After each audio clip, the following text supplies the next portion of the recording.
ইসলামী আন্দোলন বাংলাদেশ ক্ষমতার জন্য রাজনীতি করত, অনেক আগেই ক্ষমতায় যেতে পারত, অনেক আগেই। অনেক প্রস্তাব আসছে, কিন্তু কেন যাই নাই? ইসলাম হুকুমাত কায়েম করার জন্য।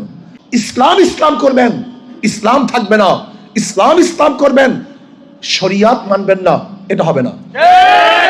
অনেকে প্রশ্ন করতে পারেন, হুজুর ইসলামী আন্দোলনের সাথে জামাত এসেছিল, এখন নাই কেন? অন বক্স পলিসির কি হলো? অন বক্স তো এখনো আছে, কিন্তু যারা ইসলামের নামে শরিয়া কায়েম করবে না, এরা ইসলামী আন্দোলনের সাথে কোনোদিন ঐক্যবদ্ধভাবে চলতে পারে না। ইসলামী হুকুমাত কায়েম করার জন্য, ইসলামী হুকুমাত কায়েম করার জন্য আমাদের চেষ্টা। আর আমি যদি বলি আমি ক্ষমতায় গেলে শরিয়া আইন বাস্তবায়ন করব না, এর চেয়ে বড় ধোঁকা দুনিয়াতে হতে পারে না। এর চেয়ে বড় ধোঁকা দুনিয়াতে হতে পারে না। আজকে এখানে যারা আসছেন, কিসের জন্য আসছেন? ইসলাম কায়েম করার জন্য না, শরিয়াতকে বাস্তবায়ন করার জন্য না। আমাকে ভোট দিবেন ইসলামের জন্য, ত্যাগ করবেন ইসলামের জন্য, আপনার রক্ত দিবেন ইসলামের জন্য, আপনার সাধনা করবেন ইসলামের জন্য। অথচ আপনি বলবেন ইসলাম কায়েম করবেন, শরিয়াত বাস্তবায়ন করবেন না। আমার চেয়ে বড় ধোঁকাবাজ দুনিয়াতে হতে পারে না। ইসলামী আন্দোলন বাংলাদেশ ক্ষমতার জন্য রাজনীতি করে না, আল্লাহর জমিন আল্লাহর হুকুমতকে কায়েম করার জন্য রাজনীতি করে।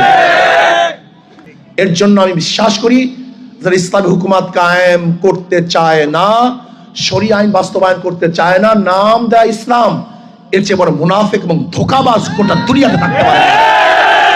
আসুন, মুখে যা বলি কাজেও তা করি। আর আমি দেখি জামাত, সে তো আসলে শরিয়া বাস্তবায়ন কেন করবে? সে তো নিজেই শরিয়াত অনুযায়ী চলে না। তার লিডাররা অহরহ বিপর্দা মহিলাদের সাথে সব জায়গায় খোলামেলা।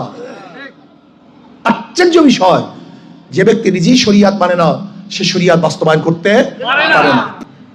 আর আল্লাহ না করুক, আল্লাহ পাক কালামে পাকের মধ্যে ফরমান, সুম্মা জাআলনাকা আলা শারিয়াতিন মিনাল আমর ফাত্তাবিআহা ওয়ালা তাত্তাবিআহু আল্লাযীনা লা ইয়ালামুন।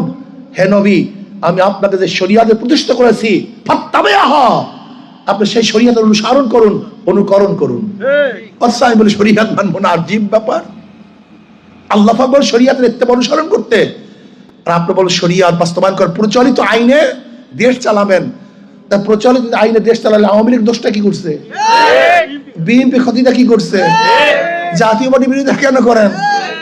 কমিউনিজমের বিরোধিতা কেন করেন? বলবেন সৎ, কমিউনিজমের মধ্যে অনেক সৎ নেই, কমিউনিস্টের মধ্যে হাজারো সৎ আছে। যদি সৎ বলেন হিন্দুদের মধ্যে সৎ নাই, যদি সৎ বলেন খ্রিস্টানদের